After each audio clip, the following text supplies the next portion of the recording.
What a breakthrough when I can come to discover that what God put in my hands is a manual that says, here's the way life was intended if it's done in the manner that the Creator originally intended. To be able to live a life that mirrors and models the life of the Lord Jesus. To be able to follow the lead of the one who came to demonstrate life at its best. To be able to take advantage of those who have come before me, as the Apostle Paul said in his 1 Corinthian letter, therefore follow my example as I follow the example of Christ.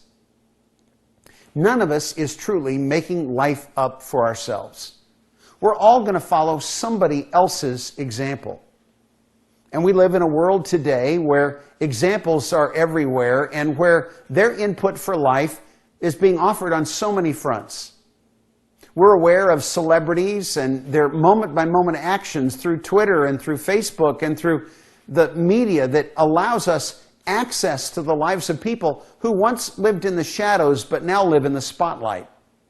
How in the world do you live life? Well, you're going to follow somebody's lead.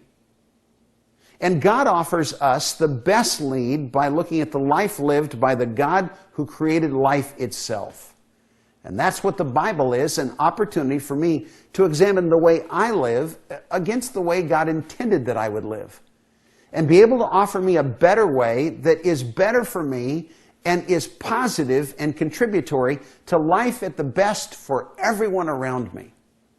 And this continuum that Maslow recognized, though he didn't recognize and honor God, is the way that life is lived. Do we get stuck in life or do we grow in life? That's the underlying question. And the answer to that is, if I don't know how the process of growth continues, I'll never get the maximum from it.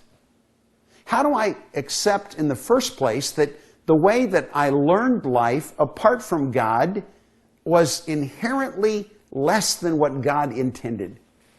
God calls it unrighteousness, but that simply means that if God was given the same situation, the same set of circumstances, He would have done it a different way. You could say, well, I had a good approach to life, but God comes and says, I've got a great approach to life.